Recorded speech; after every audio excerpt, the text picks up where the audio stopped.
Is that the first shoulder rub you've gotten during the course of play, or is there something with you and Khaled maybe we need to know more about? No, uh, that was funny. Well,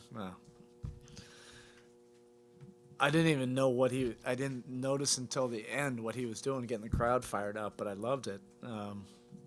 That's awesome, and I was I don't know, humbled to be part of that moment. He's such a great fan there, and I've over the years said hello a few times, but that was the best interaction, and that was genuine. It was cool.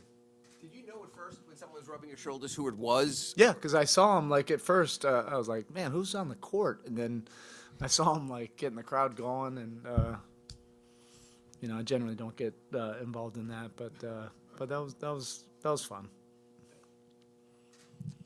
Jimmy didn't have 40 tonight, but he just seemed to control the game Yeah, he did. in all of his minutes. Is this version of Jimmy in this playoffs kind of remind you of 2 years ago a little bit, with what he did in the bubble? Jimmy is just such a stable, high IQ.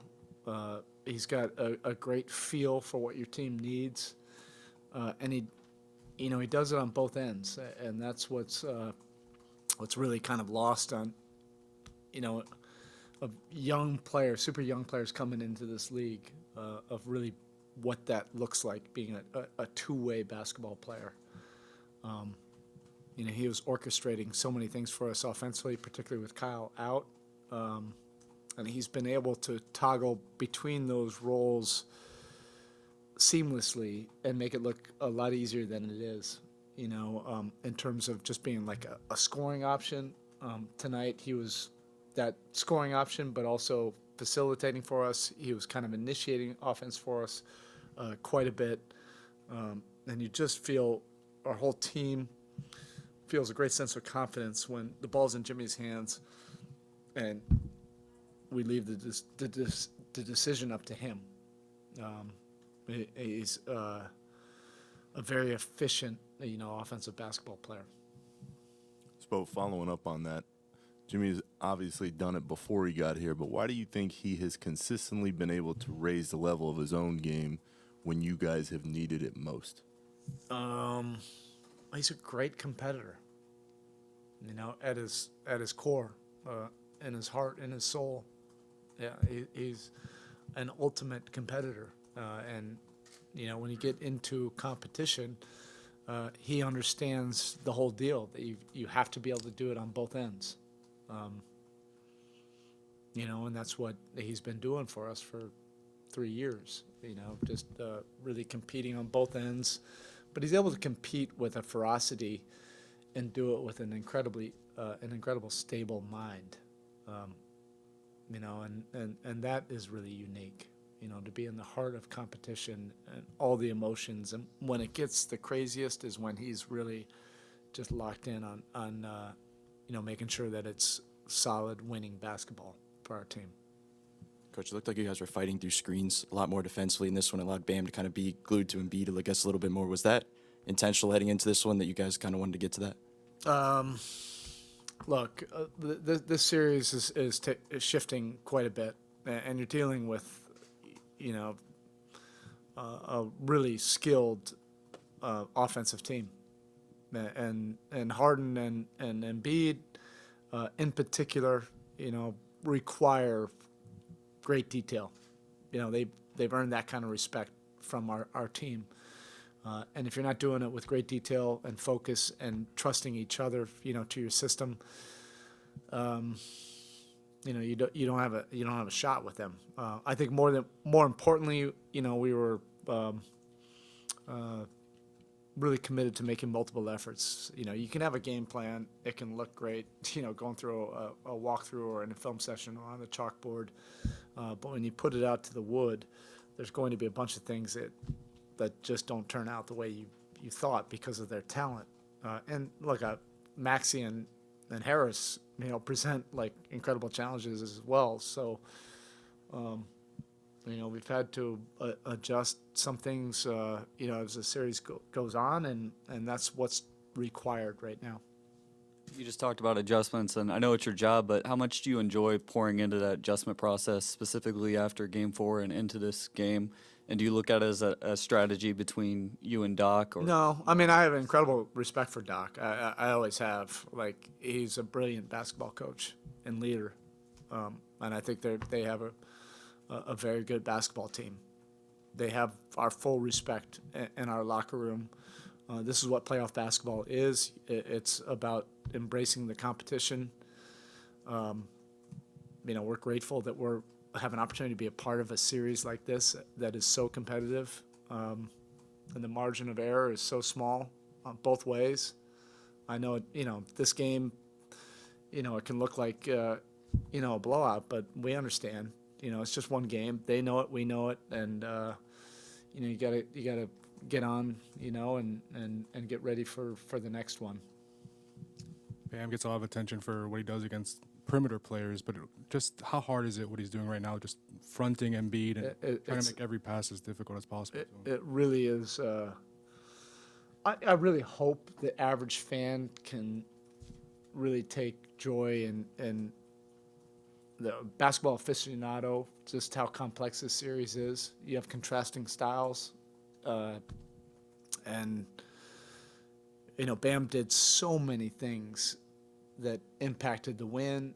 And then you look at his stat line and you're like, all right, now people probably will think like that's just an average game. And that's just absolutely winning basketball. It's the toughest, arguably the toughest cover at that position. And then to anchor our defense, to do multiple schemes all the time while he's in the game, and to be able to handle that and then compete to keep that competitive edge, that really drives us. He's the heart and soul of our team.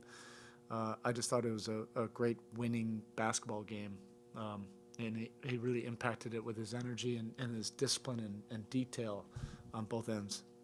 I wanted to get your thoughts on moving Duncan back into a rotation chance, but also was it a matter of then Max sort of got going and you just stayed with what was hot? Yeah, I mean, we're a team that, X factors impact, our ability to win. And we have a lot of different guys that can be X factors. We have so many guys on our team that if they just see one or two go, that can turn into 4 or 5 in a hurry. They're that ignitable. I've always said that about Duncan, but we have like a list of those kind of guys. Don't let them see 2 go in. And Max is one of those guys. But I think Max has been playing winning basketball all series. And that's the shame of it. If you lose or if you're not scoring, and people might not recognize it, but he's actually all the playoffs. I think he's played winning basketball. Spo, average margin of victory is 18.6 in this series. I know you just alluded to tonight's game being closer than the box score indicates, but what do you attribute to the wins being sort of one-sided and one team seemingly have it and the other team not game to game? I don't know. It's the playoffs.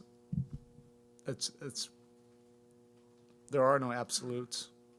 So it could be that way, and then the next game really could just be a possession game that goes down to the last shot.